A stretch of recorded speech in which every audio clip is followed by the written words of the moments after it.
Hi guys, I am Kees Cornelissen, also known as the Dutch Movie Guy, here today with a review for two Star Wars Rebels episodes. Rebels Season 4 Episodes 10 and 11, Jedi Knight and Dume. It's been a while. It's been months since we had Rebels. And what a way to come back with the show. Before I start my actual review, I do have to address the obvious. This is recorded on my phone. I'm really sorry about that. I just don't have a computer anymore. It broke down and I don't have the means right now to get a new one. Trying to get to it as soon as possible, but my personal life has been a little bit tricky the past couple of weeks, so I wasn't able to get a new computer. I wasn't able to see any movies. And yeah, that's it for now. I will be able to get up and running again in a few weeks, but yeah, for now, my reviews will be limited to just Rebels, because Rebels, I do want to continue that.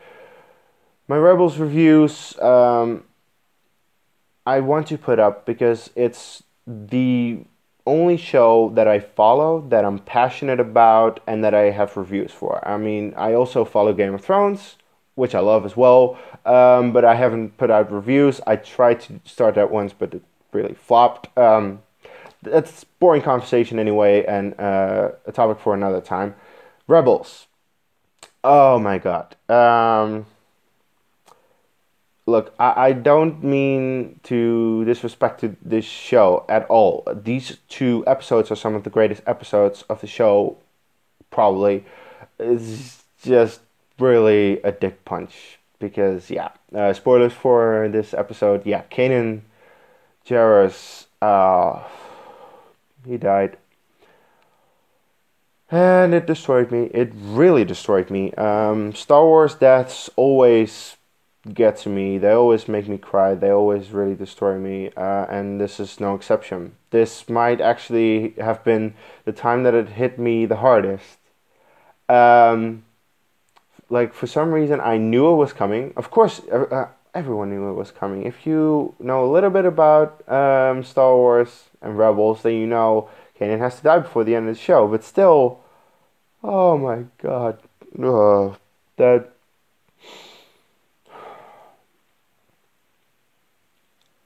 it was a dick punch. It was a real big dick punch. Kanan, when he was introduced into the show years ago, it was obvious when there is a Jedi in the rebellion, the moment that Luke joins, that would be really tricky. And if you see how Kanan grows as a Jedi during the show, you know, yeah, no, there's no way that Luke can join the rebellion with him still there, because Kanan would have to train him, you know, would have to help him there. So you know that Kanan is going to die. The moment that you start watching the show, you know it.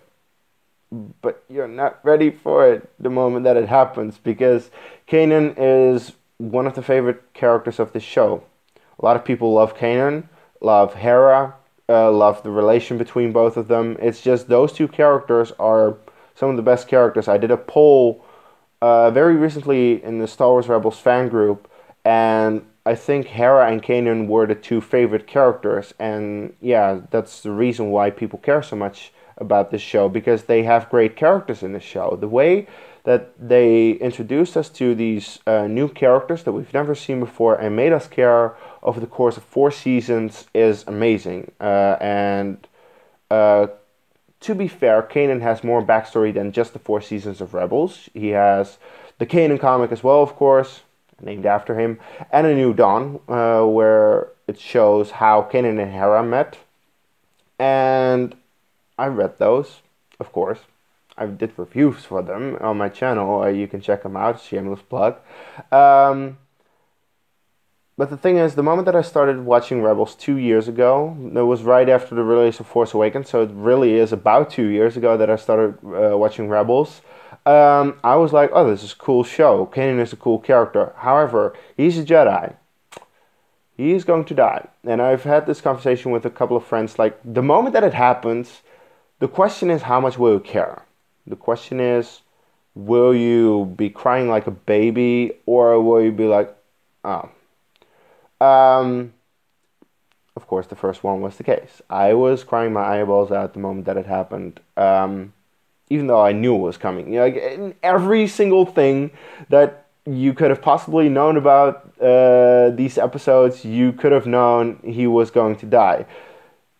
The episodes are called Jedi Knight and Dume. Just think about that for a second, and it's like, okay, it's pretty obvious. So yeah, I was already expecting that. Then also with the even more with the description of Jedi Knight says the Ghost Crew is going to suffer a major loss. I was like, yeah, that has to be Kanan. It can't be anyone else. It's going to be Kanan is going to save Hera. Something is going to go wrong, and he dies, which happened.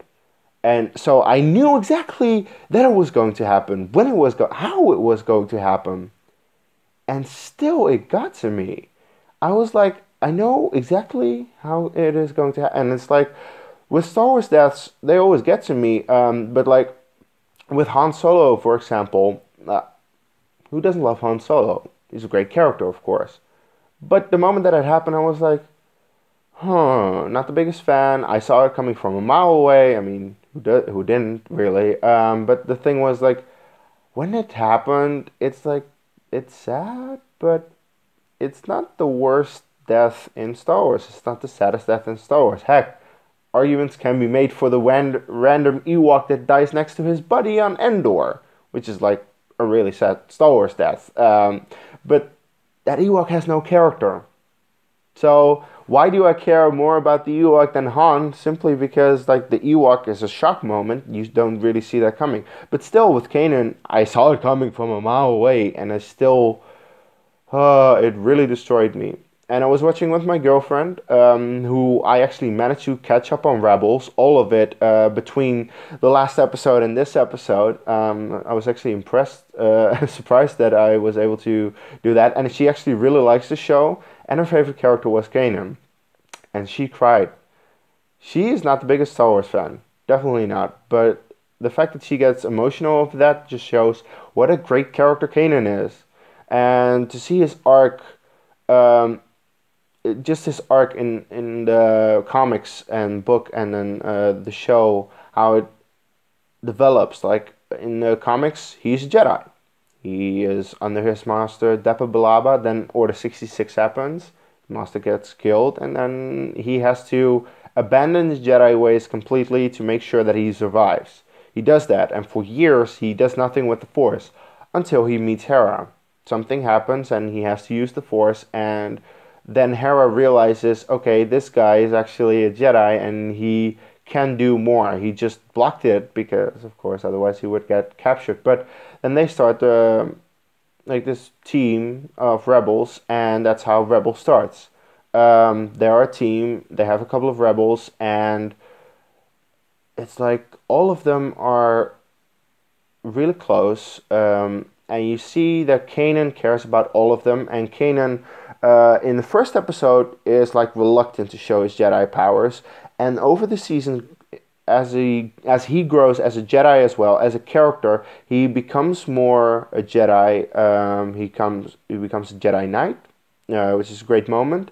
The fact that he got blinded helped him even more, I think, in becoming a Jedi, and you see at the end he is a quite powerful Jedi, I would say, and the fact that he does the ultimate Jedi thing, which is completely selfless, sacrifice himself to save his friends that he loves, because yeah, we had the very, very touching moment with Hera. Oh, Jesus, that moment was beautiful, and just the fact that he did what he did, it is a beautiful moment, a beautiful ending to his character, and I think perfectly executed. Really, like the thing is, you have execution versus idea. Like the idea of killing off Han Solo the way it happened is a good idea, but the execution is just not that good. And like, while the idea of killing Kanan is nothing original, nothing special, because yeah, of course, the execution of it was perfectly executed, and that's why it hit so hard. Um, Now, that is essentially Kanan's death. What else happens in this episode? Well, they go rescue Hera, of course. He got captured in Rebel Assault, and I was already, when that episode ended, I'm like, oh shit. This is not going to end well for one of them. And of course, the first one that you think is going to have an issue with that is Kanan. So yeah, I kind of expected that. Um, but this was harsh. Um, they rescued Hera, and then in Doom you see how everyone deals with it, and I thought that was really well handled, and I was very happy that they actually gave some time for all the characters to show how they mourn. Like Zeb and Sabine want to get right back into the action, want to get revenge. I mean, everyone really does. I fucking Governor Price, you piece of fucking shit. I hope you fucking die. I hope Thrawn comes back to Lothal and tortures you until you fucking die. Because fuck you. Oh. Damn. I hate her so much right now. And that's good. I mean, that's not that I hate the idea of the character. It's like, she's a good character, but fuck, I hate her so much right now. Also, it sets up for something very interesting. I hope we get to see Thrawn and the Emperor talk, because that's like a fanboy dream come true. It's like when I was reading Thrawn, I read the scene between Thrawn and the Emperor, and I could read their voices in my mind when I was reading the scene, because Zahn just gets how to write these characters, and I was like, this is perfect. But if we can actually get something on screen that we see, that was awesome. Also, very interesting, Orson Krennic's mention and Tarkin talking to Thrawn about the Death Star, because of course that's essentially what is going on. Like the Death Star is going on in the TIE Defender, and like what takes priority in the eyes of the Emperor, because eventually the Emperor decides on that. While Thrawn, Tarkin, Krennic all have big say in it, it's essentially up to the Emperor to say what's the most important. And now that the TIE Defender factory is essentially fucked, yeah, it's clear that the Death Star had the most priority, of course, because that is actually, like, even though it took years and it had a lot of issues, it still isn't blown up, and the TIE Defender factory is, so that's kind of an issue right now. Also wonder what happens to Ruch, because Sabine and Zeb did something to him. We'll see that in the next episode. By the way, it was really funny, and probably the only moment I laughed in the two episodes, where Ruch was just completely painted unconscious on a speeder, and just, okay. It was the one funny moment in these episodes that I was like, okay, that's legit funny. And I forgot about the other characters. All the characters mourn in their own way. Ezra tries to run from it, but you can't really run from it. Hera honors Kanan, which I thought was really, really well done, and that was just great to show Hera's character, to show what she does with it. I was like, that is great, that is amazing, and that is really good of showing Hera's character, who of course is my favorite out of all of the characters. But after these episodes, I will say that Kanan has jumped a lot of places in my list, in favorite Star Wars characters, and I would go as far to say I prefer Kanan over Han Solo. Come at me all you want. Yes, I know Han Solo is the timeless character that everyone loves, but I base it on the fact, like, I've spent the same amount of time with both characters. Like, I've spent a lot of time with Han Solo, rewatching the movies, reading stuff about him, and I've spent time watching Kanan, rewatching the show, and reading stuff about him. And in the end, I care way more about Kanan dying than Han. I care more about Hera than Leia, and that's just it. Just shows how the show can make you care about characters because I love Leia, I love Han. They're both in my top 10, I believe, of all-time favorite Star Wars characters. But the fact that the show just makes me care more about Kanan and Hera, it's so good. It's so good. I love this show so much. It's definitely um, one of my favorite TV shows. I would easily put Rebels in my top 5 TV shows. These two episodes were amazing. They're gonna destroy me every single time I watch them. And I thought that Dume was a very good second episode to Jedi Knight to deal with the loss that we just had. So these are two amazing episodes that continue a very good season. Also, what was interesting to me, we haven't had a very like outstanding episode this season so far. Like I love Kindred, but it wasn't necessarily the highlight. And Jedi Knight was the payoff that we were waiting for a couple of months. It was the perfect payoff to come back to Rebels the way it did, and you needed Dume afterwards because the audience, just as well as the characters in the show, need time to mourn Kanan's death, and that's why after Jedi Knight you put out an episode like Dume. So I really think these are two of the best episodes of the season, of the show maybe. Like it's really hard to argue against Twilight of the Apprentice or whatnot, but other than that, really these two episodes are amazing in terms of like a 2 episode arc and just 2 episodes in the show that deal with the passing of one of the most beloved characters.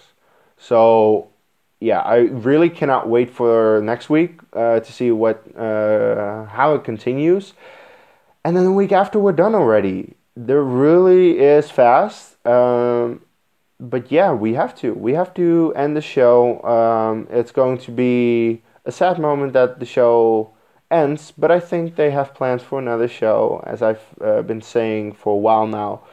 Um, so yeah, I'm really looking forward to whatever happens next, and I'm gonna cry some more over Kanan now. That's all I can say. Please, whatever you think about these episodes this week, let me know in the comments below about your thoughts. Maybe you weren't the biggest fan of how they handled Kanan's death, or you do agree with me. Please, whatever you think, let me know in the comments below. And as always, if you've liked this review, you want to see more of my trailer, movie reviews and reactions, whatever I have on my channel, click the subscribe button, click the channel button, because I can't put an end screen